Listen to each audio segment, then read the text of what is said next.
Etika keperawatan bertemu dengan orang lain.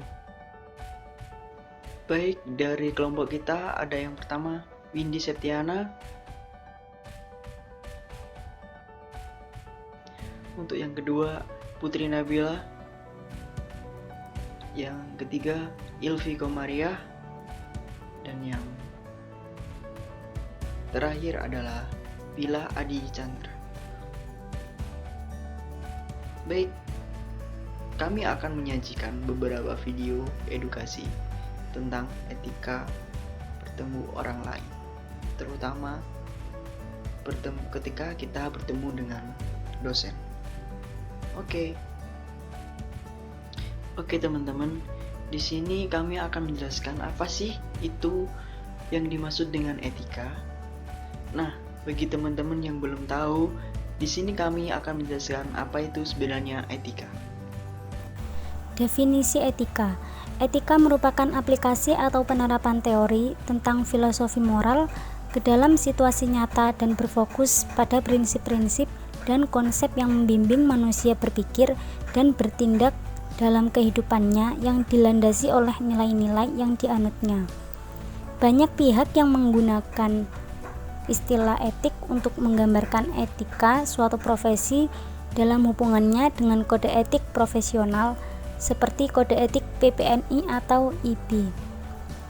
Istilah etika berasal dari bahasa Yunani kuno yaitu ethos, jamaknya ta eta, yang berarti adata atau istiadat atau kebiasaan hidup yang baik.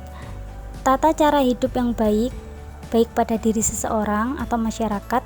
Kebiasaan hidup yang baik ini dianut dan diwariskan dari satu generasi ke generasi yang lain. Pengertian etika moral dan nilai-nilai etik merupakan suatu pertimbangan yang sistematis tentang perilaku benar atau salah, kebijakan atau kejahatan yang berhubungan dengan perilaku. Etika juga disebut ilmu normatif, maka dengan sendirinya berisi ketentuan-ketentuan atau norma-norma dan nilai-nilai yang dapat dipergunakan dalam kehidupan sehari-hari.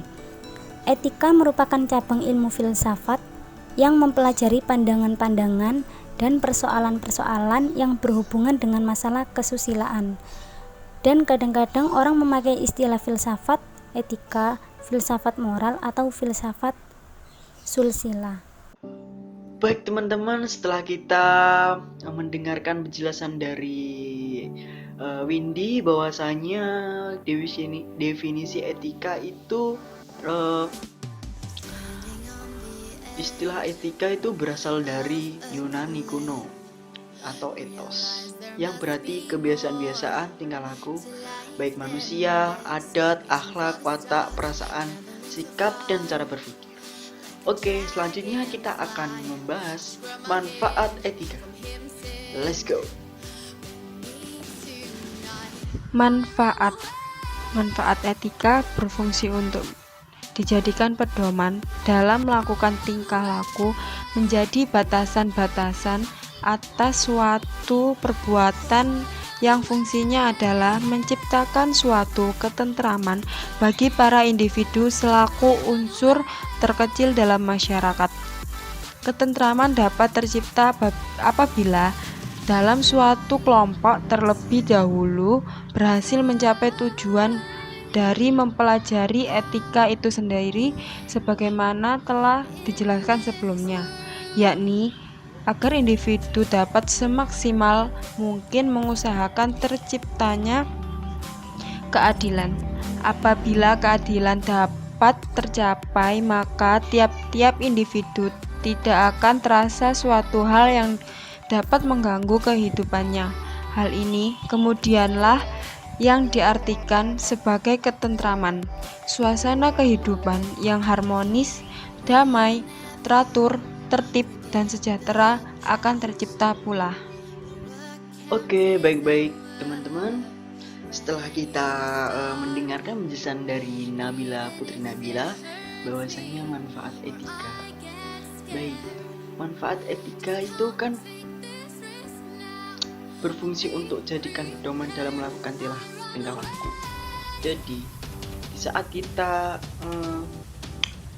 atau bertemu dengan orang lain itu dapat mencerminkan tingkah laku kita, dapat mencerminkan bahwasanya kepribadian kita sehari-harinya bagaimana, dan dapat melatih kita kepekaan terhadap lingkungan.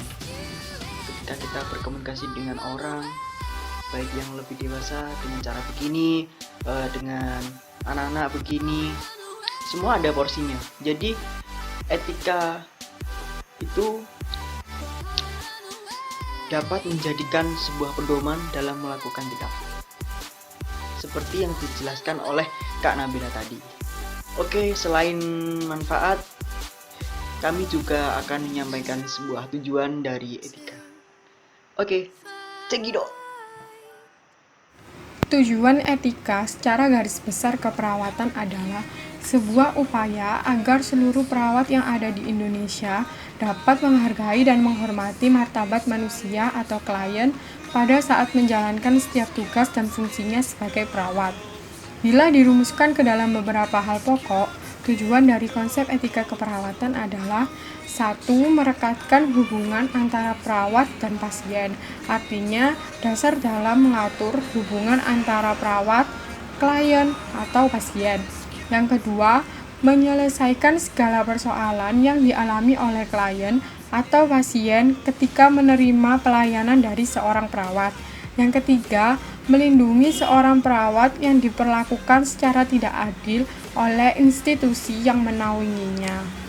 Oke, selanjutnya kami akan menunjukkan bagaimana sih etika mahasiswa saat berpapasan dengan dosen. Oke, inilah videonya. Tadang! Etika berpapasan dengan dosen di jalan atau di lingkungan kampus. Perhatikan situasi saat berpapasan. Jika dosen yang bersangkutan berjalan bersama rekannya dan berdiskusi, cukup berikan senyum dan menundukkan kepala sedikit. Jika dosen yang bersangkutan terlihat berjalan sendirian, berikan senyum dan salam. Hindari menanyakan hal-hal seputar akademik yang akan memakan waktu lama ketika berpapasan di jalan dengan dosen. Selanjutnya adalah etika mahasiswa terhadap dosen. Menjadi seorang mahasiswa tentunya memiliki tanggung jawab besar, baik itu dalam hal akademik maupun etika. Etika sangat penting dalam dunia perkuliahan. Mahasiswa dituntut memiliki etika dan sopan santun yang baik terhadap semua orang, tidak terkecuali terhadap dosen. Dengan seringnya pertemuan dengan dosen, tentu ada beberapa sikap yang perlu dipahami sebagai mahasiswa ketika bertemu dengan dosen. Untuk yang pertama, dengan berpapasan cobalah sapa, jangan bersikap acuh. Menyapa adalah hal yang paling utama ketika bertemu dengan dosen. Dari sini kita terlihat bahwa kamu adalah orang yang terbuka dan ramah terhadap orang lain. Yang kedua, berikan sebuah senyuman. Selain sapaan yang hangat, senyuman yang tulus bisa kalian berikan terhadap dosen saat bertemu. Apapun sifat dosen, baik sifat yang terkenal killer, jutek, ataupun sin acuh, kita sebagai mahasiswa harus menunjukkan karakter positif dalam keadaan apapun. Yang ketiga, bersikap ramah. Sikap yang hangat dan ramah tentu sangat disukai para dosen. Mahasiswa harus pandai membawa diri dimanapun ia berada. Tidak hanya baik dan ramah terhadap sesama mahasiswa, dengan dosen pun tentu akan sangat dianjurkan untuk bersikap ramah. Jika kamu dekat dengan dosen, ini yang 4 ya, ajaklah berdiskusi baik hal akademik maupun hal yang bersifat positif. Sikap yang perlu dipahami mahasiswa saat bertemu dosen. Jika kamu sudah cukup mengenal dosenmu, atau bisa disebut dengan terbilang dekat, kamu bisa saja mengajaknya diskusi. Bisa berbagai hal dari mulai akademik, permasalahan kuliahan, bahkan hal-hal yang menyangkut pertemanan di perkuliahan bisa meminta saran dari dosen. Yang terakhir, yang kelima, jangan sekalipun bersifat tidak sopan. Hal ini wajib diketahui semua mahasiswa. Para dosen akan selalu ingat kelakuan para mahasiswa yang bersikap tidak sopan terhadap dirinya. Walaupun jumlah mahasiswa banyak, sebuah hal negatif tentu akan lebih teringat dan membekas di hati dosen. Jangan sekali-kali berperilaku tidak sopan. Ingat itu. Hargailah semua orang jika kamu ingin dihargai.